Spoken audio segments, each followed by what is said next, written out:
اعوذ باللہ من الشیطان الرجیم بسم اللہ الرحمن الرحیم۔ گفتگو کر رہے تھے جناب زینب سلام اللہ علیہ کی سیرت پر۔ آج بات کر رہے ہیں جناب زینب سلام اللہ علیہ کی اللہ پر ایمان کتنا مضبوط تھا، ایمان کے کس درجے پر بی بی فائز تھی۔ اس کے ایمان کی مثال ہی نہیں ملتی کہ اللہ پر کتنا بڑا ایمان رکھتی تھی، اور جس حال میں بھی زندگی گزاری اللہ سے توکل رکھا، کسی غیر کے آگے اپنا ہاتھ نہیں پھیلایا۔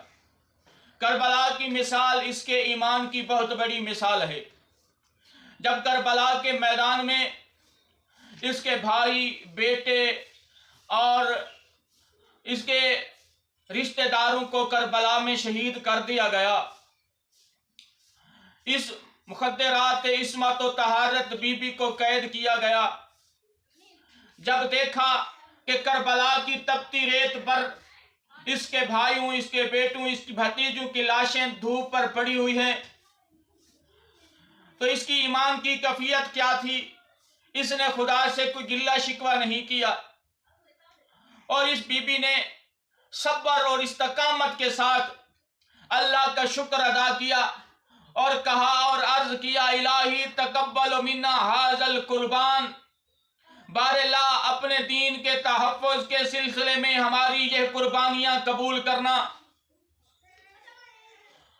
پھر یہ نہیں کہا کہ کریم خالق، ہم تو تیرا دین بچانے کے لیے کربلا آئے تھے، میرے بھائی شہید ہو گئے، میرے بیٹے شہید ہو گئے، ہمارے رشتہ دار و انصار شہید ہو گئے ہیں، مگر اب مجھے قید کیا جا رہا ہے اور میں قید نہیں ہوتی، میری مدد فرما۔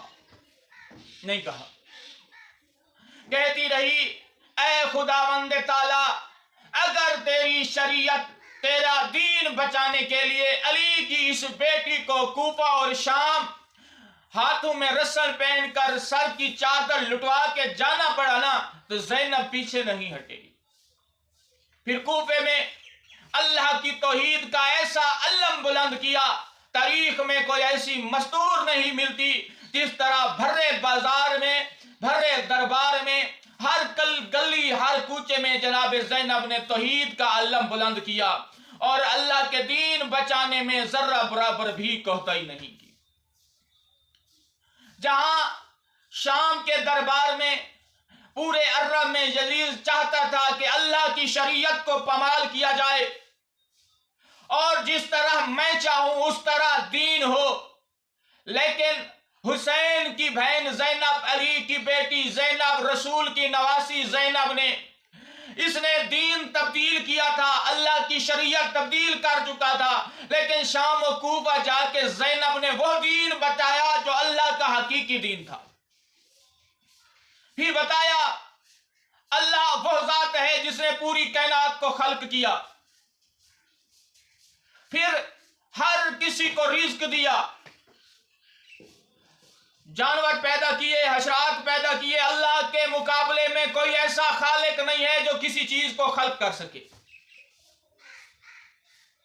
اللہ کی توحید بیان کرنے کے بعد جناب عالیہ نے اپنے نانا کا تعارف کرایا، نانے کا دین بتایا لوگوں کو، اور اس کے بعد اپنے بابا کا تعارف، اپنی ماں کا تعارف، امام حسین کا تعارف، اپنا تعارف کرا کے کہا کہ ہم بھی چاہتے ہیں جس طرح حقیقی اللہ کا دین ہے اس طرح دین کو اپنایا جائے۔ سب سے پہلے خداوند تعالی کی ذات، اس کے بعد حضرت محمد صلی اللہ علیہ وآلہ وسلم کا رتبہ، اس کے بعد جناب علی کا رتبہ ہے، اس کے بعد اس کے بیٹوں کا، ان کے اندر کسی اور کا کوئی مقام نہیں ہے۔ بڑا طولانی خطبہ دیا، دنیا دار لوگوں کو، شام و کوفہ کے لوگوں کو حقیقت میں دین بچایا، دین بچایا بھی صحیح اور بتایا بھی صحیح۔ جہاں پیمال کرنا چاہتا تھا یزید دین اسلام کو، وہاں علی کی بیٹی نے دین بچایا۔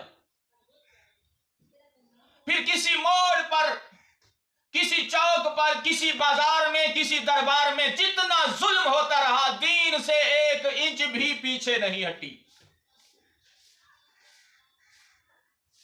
کیوں؟ کہ اللہ پر یقین اتنا تھا، توکل اتنا تھا جناب زہرا کی بیٹی جناب زینب کا، کہ آج مشکل ہے لیکن کل آسانی ہوگی۔